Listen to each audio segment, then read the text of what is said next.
प्यारे बच्चों, इस वीडियो के माध्यम से मैं आपको भक्ति रस के संदर्भ में अपनी व्याख्या उपस्थापित करना चाहता हूँ।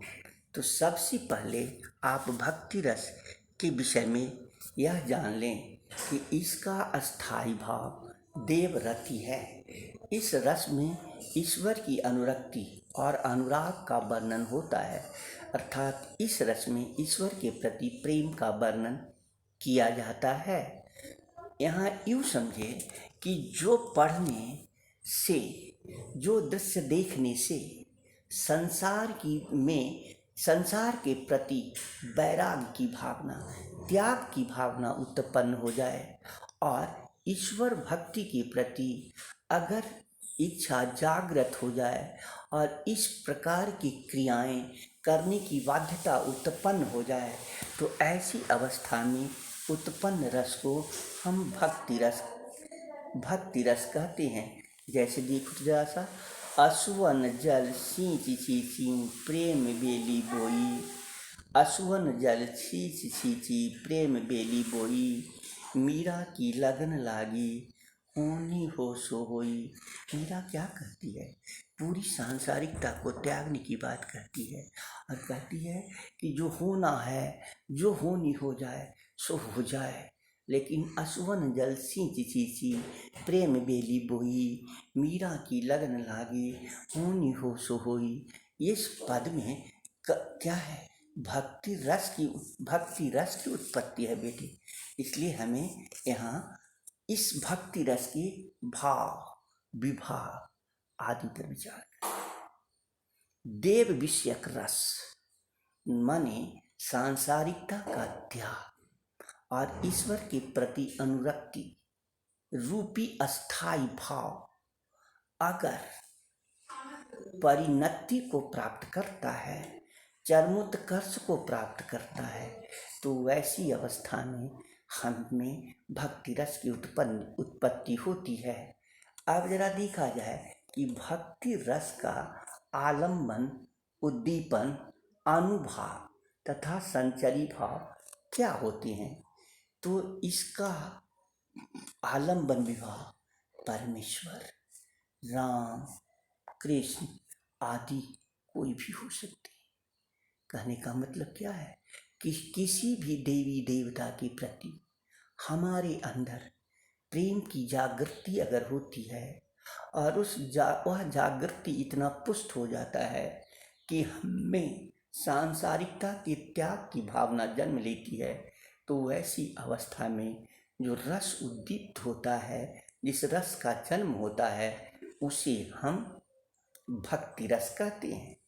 इसका उद्दीपन विभाव क्या है?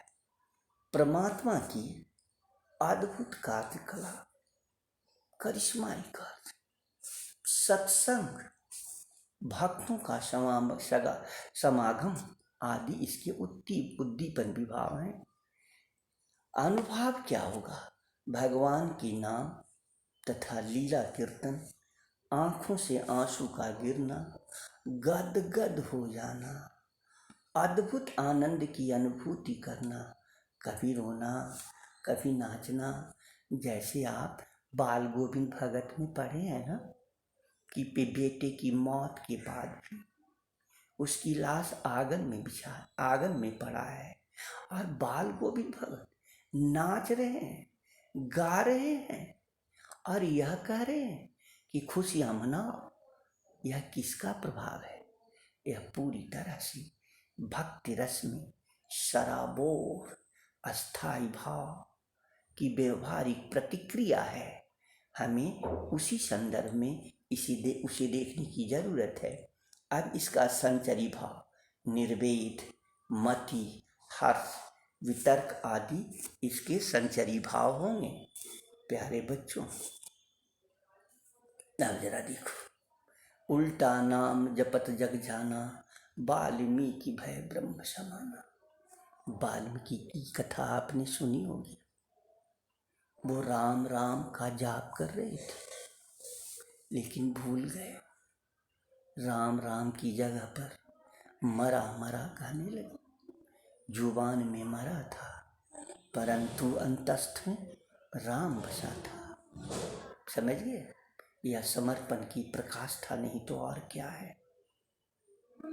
भौतिकता के प्रति संपूर्ण त्याग नहीं तो और क्या है। और यह जब चरमोत्कर्ष की अवस्था को प्राप्त कर गया तो हालात क्या पैदा हो गया। उल्टा नाम जपत जग जाना, राम नाम की जगह पर मरा मरा कहने लगे। फिर भी वाल्मीकि भय ब्रह्म समाना। प्यारे बच्चों, यहाँ देखिए इस महिला की आस्था, यह भक्ति रस को स्पष्ट करता है। अब देखिए इस भौतिक जगत में सांसारिक जीवन को जरा देखिए। यह दृश्य आपको उपस्थापित है सामने। आपको इसमें कहने की जरूरत नहीं है कि यह दृश्य क्या है। आप देख रहे हैं आपके सामने जो दृश्य उपस्थापित है, यह आपको पूरी तरह से कन्फर्म कर रहा है कि यह भारत का, यूं कहें तो बिहार का भी सबसे उत्कृष्ट धार्मिक उत्सव का दृश्य है, जो सूर्य उपासना से संबंधित है। ये महिलाएं अथवा पुरुष आराध्य देव सूर्य की अनुकंपा के लिए समर्पण की प्रकाष्ठा पर अपने भाव को पहुंचाया है।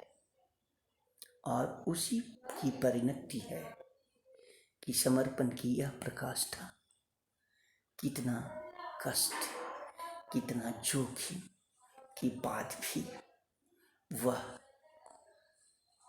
लगी है या लगे हैं ईश्वर की उपासना में, इष्ट देव सूर्य की उपासना में। यह उनकी भक्ति रस से पूरी तरह से सराबोर मनोवृत्ति को हम पाठकों के सामने उपस्थापित करता है। यहाँ देखा जाए यह लंका का दृश्य है बेटा, जहाँ शिवलिंग की स्थापना की जा रही है। किसके द्वारा? स्वयं विष्णु अवतारी राम के द्वारा अपने इष्ट शंकर के शिवलिंग की स्थापना की जा रही है। यह हमें आज भी देखने सुनने को मिलने वाला दृश्य है। तो यह भक्ति रस का अनुपम दृश्य उपस्थापित करता है। यहाँ देखिए जरा सा,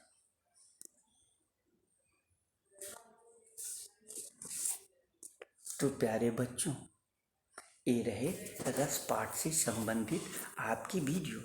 अब आवश्यकता इस बात की है कि आप अपने कक्षा में इस पाठ को बड़ी सावधानी से पढ़ें। मैं पुनः संदेश देता हूँ कि अगर इस पाठ को पूरी सावधानी से देखा गया तो हर हाल में हमें पूरा का पूरा पूर्णांक मिलने वाला है। आवश्यकता है सिर्फ सजगता के साथ देखने की, पढ़ने की, सुनने की। धन्यवाद बच्चों, यह पाठ यहाँ पूर्ण होता है।